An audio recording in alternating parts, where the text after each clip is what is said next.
Hi, my name's Cassandra. I'm a psychology researcher, and I'll actually be starting my PhD in psychology this fall.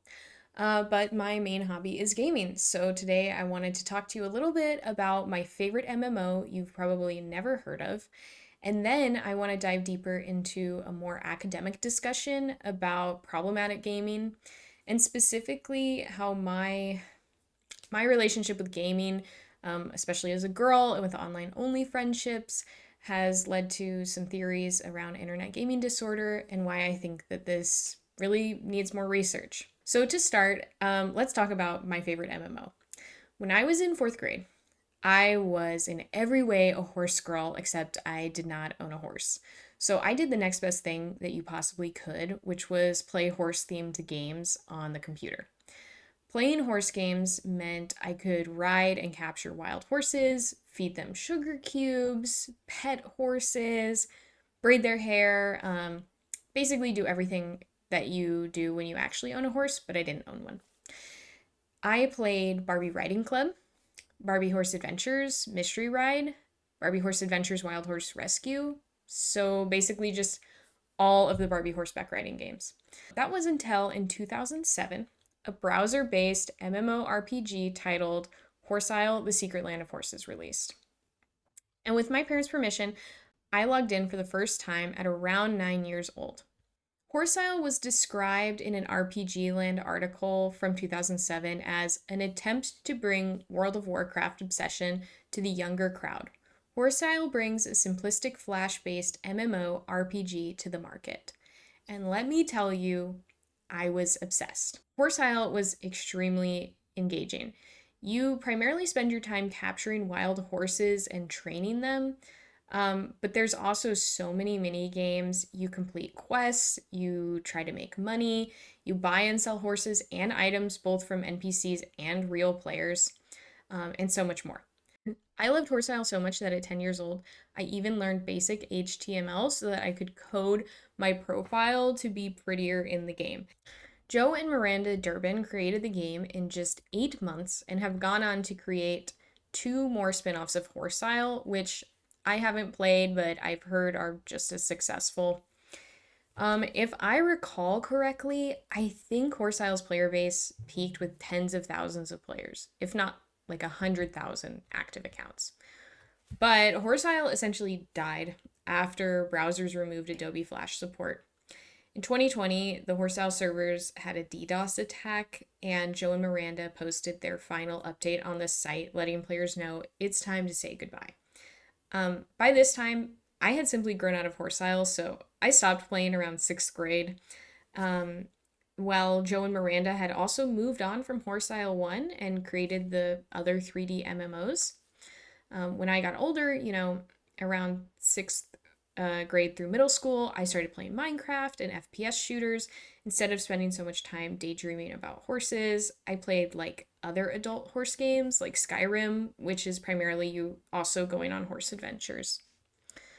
Horse Isle 1 actually does have a Flash workaround, so if you want to, you can download it right now and play it and see what it's like.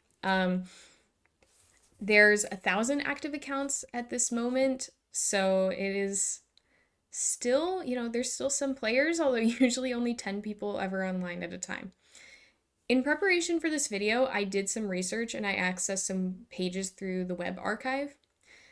This one advertised Horse Isle, and players often commented saying you should join their server.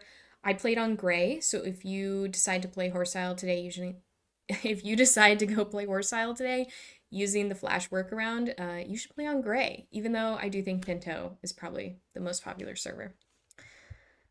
Bella Star said it's an amazing, addictive game. Silly Goose said this subscription would be a great reward for a child who does chores or makes good grades. I thought that was really funny. Dun Server Survivor mentions the chat feature specifically, which we'll get on about. Great graphics, players, and mods. We can be pretty strange, but everyone can get used to our wonderful fights in global chat and buddy chat insanity. I really wanted to highlight that comment because they are calling out their server specifically, trying to get more people to come. I love that they said great graphics, which, okay, to be fair, The 2D aspect of Horsile, I think, is, it's kind of dated, but the actual drawings of the horses themselves, when you like click on the different breeds, were beautiful. And the artist who made those is still making horse art today, and in fact, they're making their own game. While there were many other horse games online at the time with potentially equivalent access, Horsile was my favorite for a lot of reasons.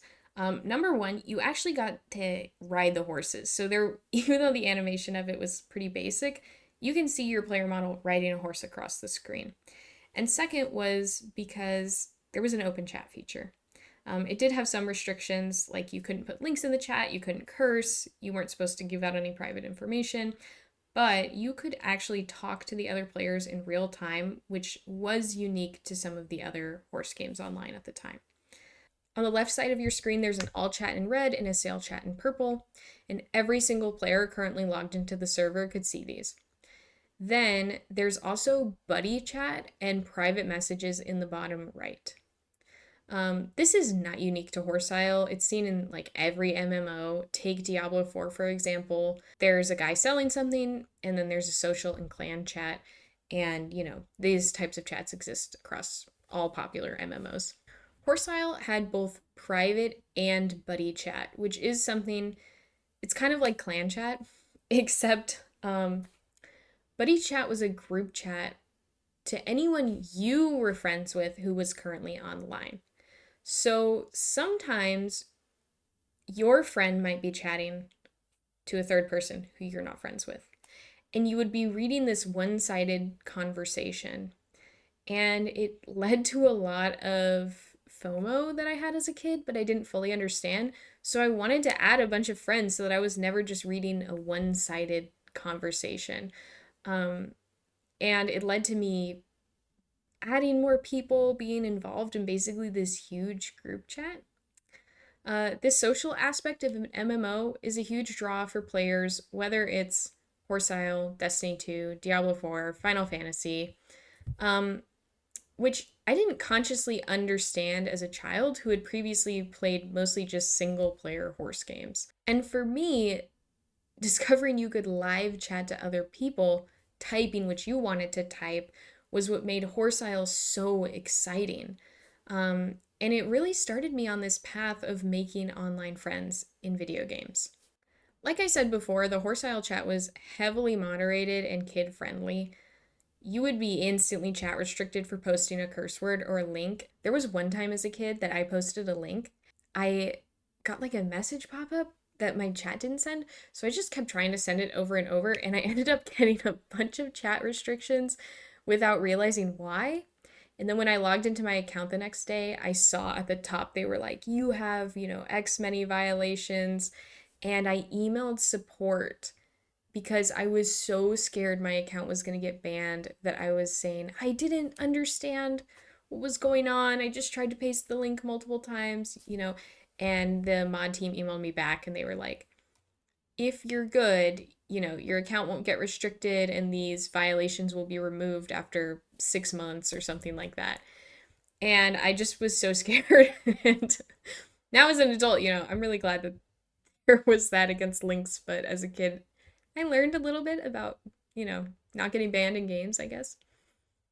So anyway, the chat's restricted, but it did not prevent me from making friends. While in elementary school, I had like 1 to 2 friends who I would hang out with regularly, but in Horsile, I had tons of friends.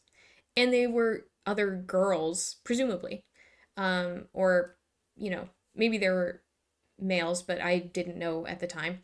But they were mostly other girls to play games with. I don't play any stereotypically female MMOs at this time. I think if you're a girl now and you want to find other women to play with, you might join a female-only clan, but there isn't like a stereotypical girl MMO that I can think of at this time. So I spent months convincing my parents to get me the paid subscription to Horsile so that I could have unlimited playtime. If you were just a regular player, then your playtime was limited. I loved my Horsile friends so much that I would schedule playtimes to meet up with them, do in-game quests. There were like some things that cost $1 million in-game dollars, which was a astronomical number. So we would plan our time when we were going to spend the $1 million together and like make the most out of the moment. Um, I didn't know many, if any at all, of their real life names, but I felt like I knew them personally. I can vividly remember how much fun I had with my original online friends, and I talked to them for hours through the buddy chat system. Also, this really improved my typing skills. I was typing all the time, all day. And so my typing skills now are quite excellent, and I really think it's because I was talking in this chat all the time. So, Horsehole did not lead to these lasting lifelong friendships for me. I also moved on from being a horse girl to just like a gamer at this time, and it paved the way for me making future friends in other games. Started playing Minecraft, some Skyrim in high school. I got into more FPS shooters, and these led me into a different world. But Horsehole also led my parents to have conversations with me about internet safety, which were definitely really valuable at the time. I learned to not share information with strangers on the internet, and it was like an open conversation. My parents knew that I was talking to strangers online, and I think to them it was okay because they could read the parents' guide for Horsehole and see the chat restrictions and know that they had talked to me about not sharing personal information like my address, and that it was a relatively safe space. So then when I was growing up and social media was becoming a bigger thing, or I was on Tumblr, I think that they had this trust in me that they knew I we'd already had all these conversations about internet safety, so they could trust me to not post things on social media that would endanger me. As I got older and those things started to grow because I learned these skills from a younger age. Horsehole also taught me about microtransactions and subscriptions before they were really a thing. So I really wanted the subscription because you could have unlimited playtime, own a ranch, and play some mini games that were only available to subscribers. But owning a ranch was huge because it was how you could get tons of money in the game. But my mom did not want to pay for the subscription. She didn't understand why I would want to pay $60 a year for something that was entirely intangible. I was not getting a real object, it was just an in game purchase, which was very new at the time that I was playing.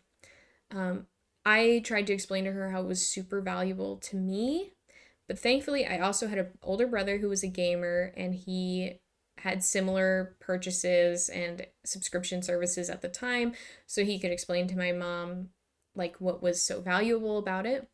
And I ended up doing like different numbers of chores and things like that to earn the money so that I could buy the subscription. Now, most in-game purchases are like almost entirely cosmetic.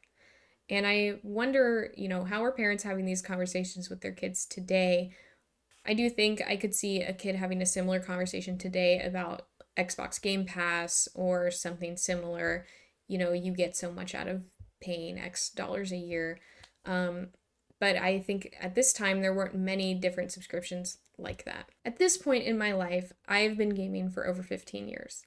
I play almost every single day, whether it's lately a 30-minute Ballou run, or I have the occasional day in my life where I play Destiny for 12 hours straight doing the new raid.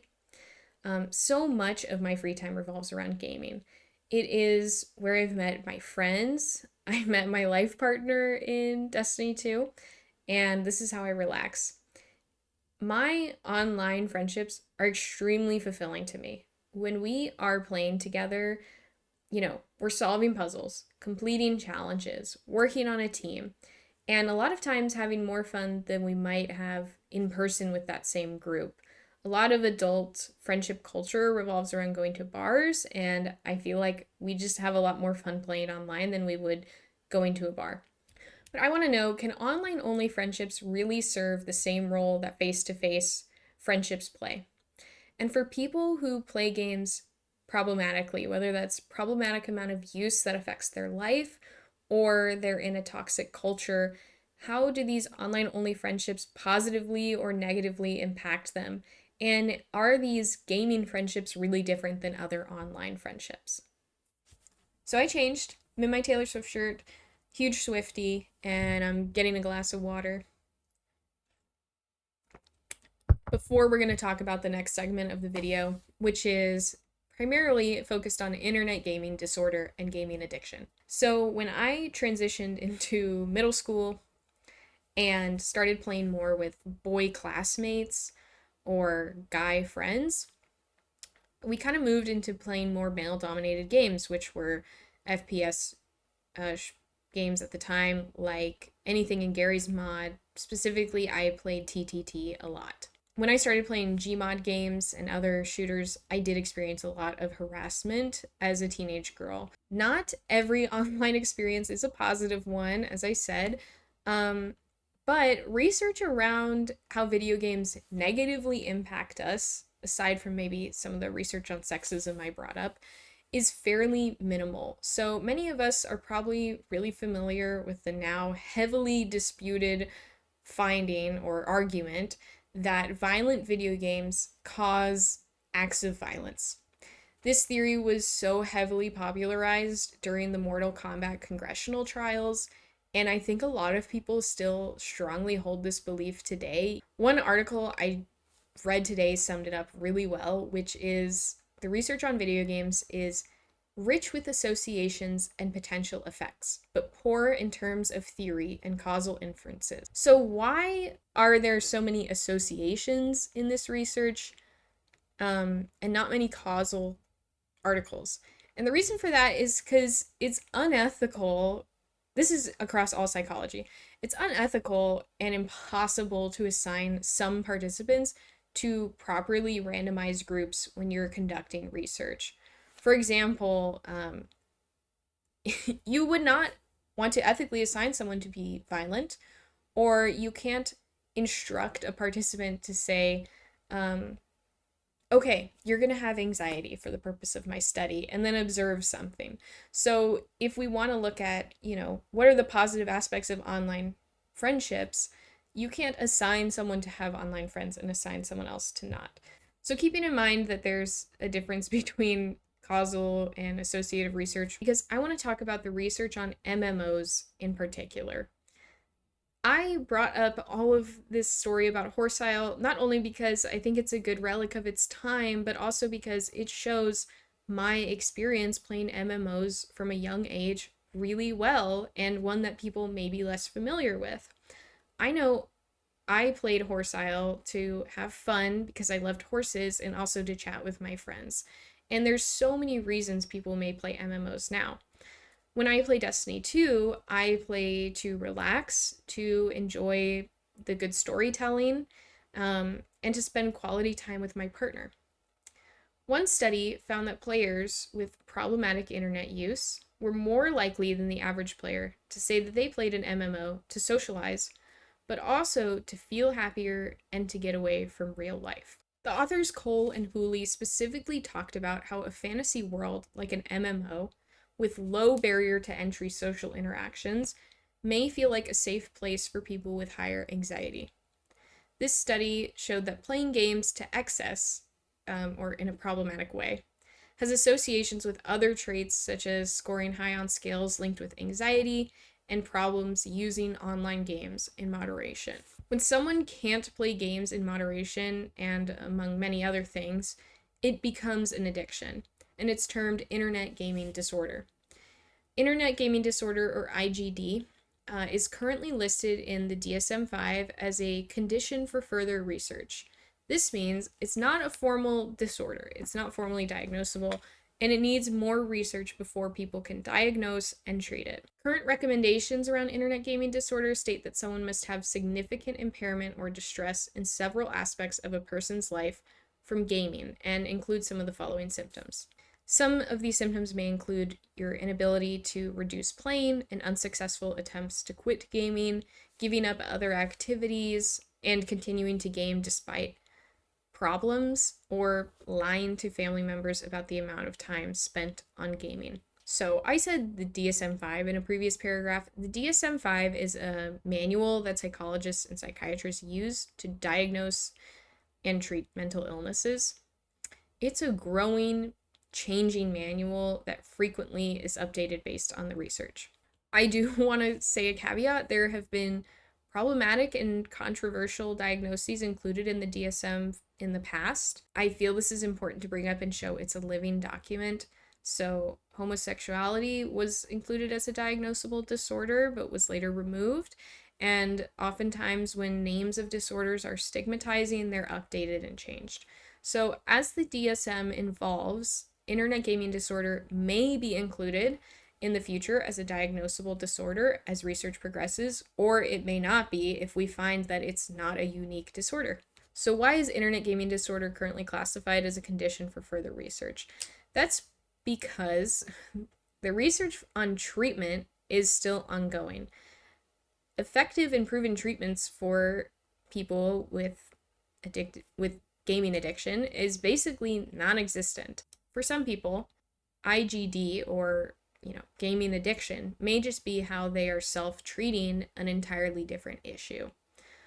They could be escaping something that may be better treated first, and then the addiction would lessen. But we don't know that internet gaming disorder just isn't its own disorder entirely for sure, and it could be for some people. There's loot boxes in games, mobile games where people spend thousands of dollars in microtransactions to try and unlock something in a very addictive way that feels a lot like gambling. So I would love to spend a large chunk of my career helping to figure this out, helping to create treatments, because even if it is a way that people who have anxiety or depression are manifesting their self-treatment, there could be unique ways to treat anxiety and depression coming at it from this gaming perspective. So the research on internet gaming disorder is growing, but it still requires a lot of work for us to fully understand what may cause someone to develop internet gaming disorder and what may be done to treat it. The bottom line is there would need to be a lot of clinical trials on different treatment modalities. It's estimated that around 3% of the worldwide population may have IGD, but it's likely higher in young people and men. There still needs to be work to understand what people are more likely to develop IGD and why. One question I really have that I would love to spend more time researching is, why are women less likely to develop IGD? And for the women who do have it, what makes them different? Could it be the type of games that people are playing? There's a popular stereotype that men are more likely to be gamers, but about 50% of people who play games are women now. But women are oftentimes playing different games than men. For example, with League of Legends, the player base who are female is really low, comparable to the male player base. If IGD is more likely to develop in younger men, why are women who are still gamers less likely to develop IGD? Much of my research for this video comes from a book chapter titled Internet Gaming Disorder, published in 2023 in the Handbook of Clinical Child Psychology. If you're interested in this topic, this is a great place to start. The chapter goes into much more detail than I'm able to here. Understanding characteristics of why people may be more or less likely to develop internet gaming disorder, or any disorder, are called risk factors. These risk factors may be biological, and in the case of internet gaming disorder, being male is a likely risk factor, since more males show the prevalence of IGD. Other risk factors, such as age or type of game, also need to be further researched. There's also things called protective factors, which are characteristics that lower your risk of negative outcomes or reduce a risk factor's impact. So for example, if being male is determined as a risk factor for developing IGD, being female may be a protective factor. Another risk factor for developing internet gaming disorder is the type of game played. MMOs and FPS games tend to be the games that most people who have IGD play. Another risk factor for developing IGD is the type of game played. MMOs and FPS games are most common among people who have IGD. So why is this? Well, probably a big explanation is that MMOs and FPS games are just really popular. Destiny 2 is an FPS MMO, which is constantly in Steam for some of the highest player base. We also know that a potential risk factor for developing internet gaming disorder is playing with a higher motivation to game in order to escape. MMOs are filled with ways to escape. Many MMO games are RPGs, so you're playing as an entirely different character. But we don't know. Are players who are more likely to be predisposed to internet gaming disorder using an MMO as escapism, or are they becoming involved in an MMO and then later developing it as a negative coping strategy for something else? The other thing is, internet gaming disorder is associated with really long and high playing times, and MMOs are games you often have to sink hundreds, if not thousands of hours into. Well, have to. You often want to sink hundreds, if not thousands of hours into to reach a goal with your teammates or on your own. And of course, I am not trying to demonize MMOs or FPS games here. Like I said, I was obsessed with an MMO when I was a kid, and I only look back having positive experiences with it. I talked about how I played for hours on end, had so many friends. I don't remember thinking that this MMO was negatively affecting my life, and a lot of that was because I had parents to make me get my schoolwork done before I played, or made sure I didn't stay up too late playing. And those could have been things that prevented me from having gaming turn from something fun to an addiction. So much of my research for this video comes from a book chapter titled Internet Gaming Disorder, published in 2023. It was in the Handbook of Clinical Child Psychology. It talks about common comorbidities of internet gaming disorder with other mental illnesses, common potential outcomes of IGD, and how we don't have a tried and true way of diagnosing at this time. If you want to learn more, I highly suggest you go read this chapter, and I will link it down in my resources and citations below. I did my best to summarize and add in some other research, but this would really be an excellent resource for you if you're looking for more information. Let's move into the third section of the video. I changed shirts. I'm wearing my Hagee's Catfish Hotel shirt now, which is from the unincorporated area of Shiloh in Tennessee, and it is a really good restaurant. So if you're ever there, which you probably won't be, it's delicious. The third section of this video focuses on online-only friendships. I talked about MMOs kind of negatively in the last section, but I just want to reiterate, so many people play games worldwide. And a lot of what I was talking about previously of the negative aspects were only for a small percentage of the population of people who play. A lot more people seek out MMOs for positive reasons. Like I said, I met my partner in Destiny 2, and growing up playing Horse Isle was such a positive experience that I think a lot of people have really good social interactions and a good time playing MMOs. So to start this discussion, let's talk about online-only friendships. One study describes online-only friends as friends that are exclusive to the in-game environment. But in my personal life, I use a much more expansive definition. I have lots of friends who I met playing Destiny 2 that I've only met in person maybe once or twice for a couple hours. But I would still primarily consider them my online-only friends. I do think the interactions and relationships I have with them are very different from people who I meet like at work and go out with as coworkers, or for example, people who I met in college. And I think a lot of this is because they're my gaming friends.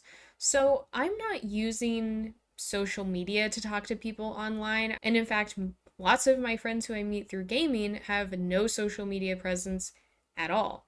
So the friends that we're making are exclusively in games. Let's take Destiny 2 for an example, because it's what I spend most of my time playing, and it's where I met my partner. A 2018 study from Australia looked at the Destiny 2 player base specifically. So Destiny 2 is heavily cooperative and collaborative. A raid is a 6-player activity, and while there are single-player activities in the game, there's lots of activities where you have to play with someone else. For example, Dual Destiny just came out, which some members of the community were upset about because you have to have 2 people to queue in, and I don't think that there's matchmaking for it. So you have to have someone else to play with. The authors from the 2018 study in Australia found that For players who don't have problematic use, Destiny 2 provided a positive social benefit and outcome to players, but for those with problematic use, they did not have a positive social benefit. So, what does this mean? Well, it's a little bit hard to read into this, but I think this is going into the area I talked about where potentially online friendships can serve as a protective factor for negative aspects of internet gaming disorder or potentially helping to prevent internet gaming disorder. Problematic use and MMOs are also hard to talk about. MMOs often require you to sink hundreds, if not thousands, of hours into them to get the best items in the game. So they really do promote you playing for a long period of time. But to me, when I play Destiny 2, that time doesn't feel like a waste or a big sink because I'm playing with people who I care about and enjoy being around. We're making jokes, we're talking about our day, we're getting to know each other better, and we're also working on getting some item in the game that's valuable to be able to do more things. And it feels very different than some of the reasons people may play just to escape real life. I do have a favorite video game psychologist. Her name is Dr. Rachel Cowart, and I'm going to talk about one of her studies now. She published a 2-year longitudinal study in 2015 about the psychological causes and consequences of video game play. She found that for those with non-problematic use, online video games were not a risk factor for self-esteem, low self-esteem, or increased loneliness for adolescents or adults, interestingly enough. In fact, for adolescent players, being a member of the online game playing community was found to bolster their reported life satisfaction. This likely reflects the role that OVG play has come to hold in adolescents' lives in terms of providing a shared peer activity. So I interpret this to mean that online gaming is really similar to being a member of a group, like playing a different outdoor activity for other friends with other friends after school, and it can be just as good for life satisfaction as a different shared group activity. I felt this in Horseisle. I did not have girls to go horseback riding with. I did not take lessons, but I had all of these friends who I could talk to about my specific interest, not get made fun of at school over, and really enjoyed being part of that community. This is especially important for marginalized groups. So my clan for Destiny 2 is LGBTQ plus friendly. So people who may be marginalized in real life or experience homophobia outside of gaming, they know that when they play with our clan, any member of the clan will be an ally to them, and that it's a comforting and welcoming experience is a really big part of why I like playing with my clan. I know that we have similar values, and so it doesn't matter if it's a stranger in my clan. They were recommended by another friend of mine, and so I know that it's a safe and welcoming place. And that's just my experience with Destiny 2, but this finding is also important for other groups. One article I read found that those with autism spectrum disorder, who also identified as gamers, were less lonely than those who did not identify as a gamer. So really what this boils down to is someone who may be the only member of a specific group, for example, the only person in their real life circle or at work who's trans, can find a wide array of friends online and connect with them through games. Not only is that cool, it's extremely important. Having spaces for people to be social, make friends, spend lots of time with them in a positive and safe environment is good for your mental and social well-being. So that's one part of gaming that I find I think it's the best. I felt it when I was a kid playing with other horse girls, and I try to make that space as an adult for others in my own clans or groups of friends. And I theorize that these types of strong friendships and positive connections are actually even protective factors against problematic gaming. And of course, it's hard to say that for sure right now with where the research is and internet gaming disorder not being diagnosable, but I hope that over the course of my career it's something that I can actually find out. There is so much more that I could say on these topics. I mean, to name a few, what about just the negative sides of gaming communities? looking deeper into types of games played and outcomes, like single player versus multiplayer.